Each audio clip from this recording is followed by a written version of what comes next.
பார்த்தீங்கன்னா உங்களுக்கு நல்லா தெரியும். இதுதான் தண்ணி வர இடம். இதுலேருந்து வந்து இந்த இடத்துல வந்து இது வந்து இப்படி கீழே போகுதும். இதை வந்து நம்ம என்ன பண்ணுறோன்னா, இதுதாங்க அந்த ஊற்று. இப்போ வெயில் காலம் ஆரம்பித்தாச்சு. இது மாதிரி இன்னும் எவ்வளோ வெயில் அடித்தாலும் இந்த தண்ணி மட்டும் இது வரலும் வற்றினதில்லை. எனக்கு 28 வயசாச்சு. இந்த 28 வயசில் இந்த தண்ணி வற்றினதான்னு நான் கேள்விப்பட்டதே கிடையாது. தண்ணி வற்றவே வற்றாது, வந்துகிட்டே தான் இருக்கும். மற்றபடி வெளியெல்லாம் பார்த்திங்கன்னா கல்லாங்காடு. இந்த 100 ஏக்கரா இருக்கும். அந்த மலையிலேருந்து இந்த மலை வரைக்கும் 100 ஏக்கராவிலையும் எங்கேயுமே தண்ணி கிடையாது.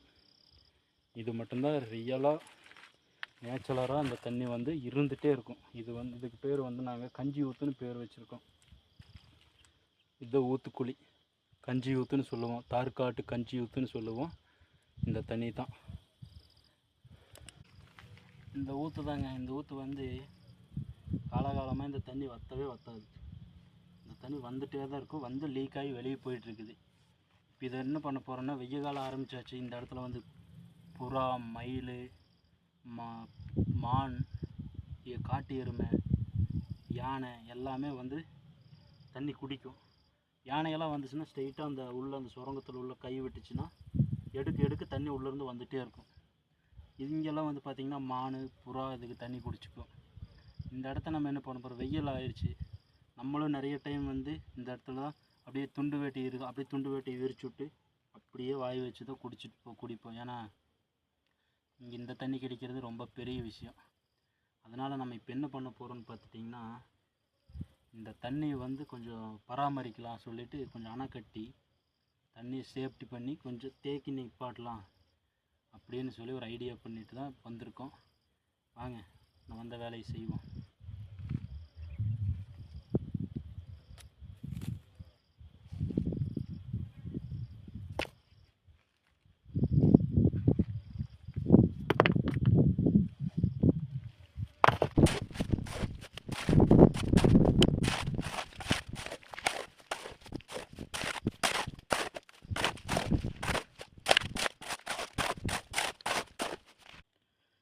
பாருங்க, இந்த உள்ளார இந்த சுரங்கத்திலிருந்து தண்ணி வழி வருது பார்த்தீங்களா. இது வந்து ஊற்றி இந்த இவ்வளோ தண்ணி வந்து உள்ளேருந்து வந்துகிட்டே தான் இருக்கும். இப்போ வந்து இந்த இடம் வந்து ஓரளவுக்கு நம்ம ஆழம் பண்ணிட்டோம். வந்து தண்ணி வந்து இங்கே ஸ்டாக் ஆகி ஃபுல்லாக நின்றுக்கும். இப்போ இந்த வேலை முடிஞ்சு ஃப்ரெண்ட்ஸ். நம்ம வந்து கொஞ்சம் ஆழம் பண்ணி விட்டு அந்த மண் எடுத்து ஏரி மாதிரி போட்டிருக்கோம். அந்த தண்ணி வந்து நின்றுச்சுன்னா இப்போ எப்படி ஒரு 5 குடம் தண்ணி நிற்கும். ஒரு 5 குடம் தண்ணி வந்து அந்த குழியில் நிற்கிற அளவுக்கு ரெடி பண்ணி விட்டோம். இன்னும் வர ஆடு, மாடு, மேக்ஸிமம் இந்த சைடு வந்து மேய்க்கிற ஆடுகள் எல்லாரும் இங்கே தான் வந்து தண்ணி காட்டுவாங்க. மாட்டுக்கு இங்கே தான் தண்ணி காட்டுவாங்க.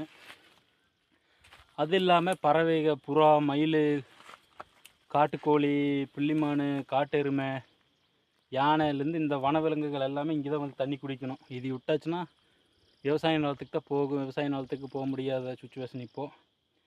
இதுதான் இந்த தண்ணி தான் எல்லா உயிரினத்தையும் இப்போ காப்பாற்றிட்டு இருக்குது. அதனால் நம்மளால் முடிஞ்சது வந்து தண்ணி நிற்கிற மாதிரி ஒரு குழி பண்ணி விட்டு அந்த ஏரி எடுத்து போட்டுட்ருக்கோம். இந்த வீடியோ உங்களுக்கு பிடிச்சிருந்தால் மறக்காமல் நம்ம சேனல் சப்ஸ்கிரைப் மட்டும் பண்ணிக்கோங்க ஃப்ரெண்ட்ஸ். பாய்.